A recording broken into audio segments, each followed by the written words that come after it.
নমস্কার বন্ধুরা, সবাইকে স্বাগত জানাই আমার প্রথম ব্লগে। আজ আমাদের বিবাহের 1 বছর পূর্ণ হয়েছে। এই বিশেষ দিনটি স্মরণীয় করে রাখার জন্য আমরা বেরিয়ে পড়েছি কর্ণগরের মা মহামায়া মন্দিরে পুজো দিতে। এই মন্দির আমাদের কাছে শুধু একটি ধর্মীয় স্থান নয়, এটি আমাদের জীবনের সঙ্গে গভীরভাবে জড়িয়ে রয়েছে। কারণ এই পবিত্র মন্দিরেই আমাদের বিয়ে হয়েছিল। তাই প্রথম বিবাহ বার্ষিকীতে মায়ের আশীর্বাদ নিতে আবারও ফিরে এলাম এই মায়ের মন্দিরে। কিছুক্ষণ যাত্রার পর আমরা মন্দিরে পৌঁছে গেলাম। মন্দিরের মেন গেটের বাইরে থেকে পুজোর জন্য ফুল ও প্রসাদ কিনে নিয়ে মন্দিরে প্রবেশ করলাম। মন্দিরে প্রবেশ করেই আমরা মা মহামায়া দর্শন করলাম এবং আন্তরিক ভক্তি ভরে পুজো নিবেদন করলাম। মায়ের চরণে প্রণাম করে আমাদের পরিবারের সুখ ও শান্তি ও সকলের মঙ্গল কামনা করলাম। এই মন্দিরে মা মহামায়া, মা বগলামুখী এবং অভয়া মা দক্ষিণাকালী একই প্রাঙ্গণে বিরাজমান। তাদের সম্মুখে রয়েছে পবিত্র পঞ্চমুণ্ডির আসন, যা এই মন্দিরের অন্যতম আকর্ষণ। মন্দিরের বাইরে রয়েছে একটি বিশাল যজ্ঞকুণ্ড। এই যজ্ঞকুণ্ডের সামনে বহু শুভ বিবাহ সম্পন্ন হয়।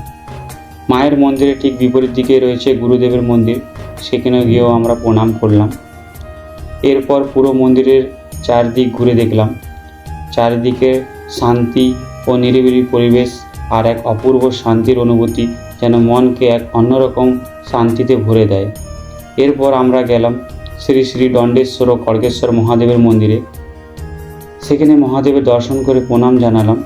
এই মন্দিরের শিবলিঙ্গটি এতটাই গভীরে অবস্থিত যে উপর থেকে সম্পূর্ণ স্পষ্টভাবে দেখা যায় না, যা সত্যিই এক অনন্য অভিজ্ঞতা।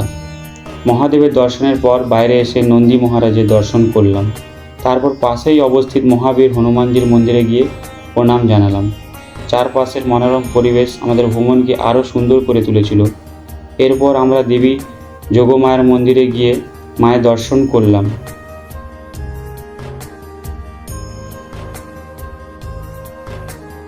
মন্দিরের পাশেই রয়েছে একটি সিদ্ধকুণ্ড, যার পবিত্র জল দিয়ে মায়ের ভোগ ও প্রসাদ প্রস্তুত করা হয়। সব মিলিয়ে কর্ণগর মন্দিরের পরিবেশ এতটাই শান্ত ও নির্মল যে কিছুক্ষণ সেখানে বসে থাকলে মন যেন এক অপূর্ব শান্তিতে ভরে যায়। সত্যিই এই জায়গাটি শুধু একটি মন্দির নয়, এটি এক অসাধারণ আধ্যাত্মিক অনুভূতির স্থান।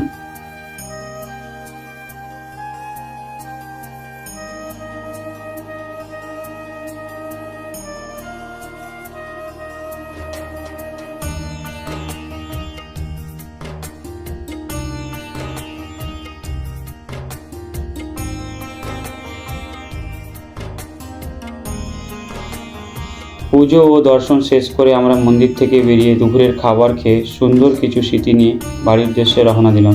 যদি ভিডিওটি ভালো লাগে তাহলে অবশ্যই একটি লাইক করবেন, আপনার মতামত কমেন্টে জানাবেন এবং বন্ধুদের সঙ্গে শেয়ার করবেন। আর যদি এখনও আমার চ্যানেলটি সাবস্ক্রাইব না করে থাকেন তাহলে অবশ্যই সাবস্ক্রাইব করে পাশে থাকবেন। খুব শীঘ্রই আরও একটি সুন্দর ভিডিও নিয়ে আবারও দেখা হবে।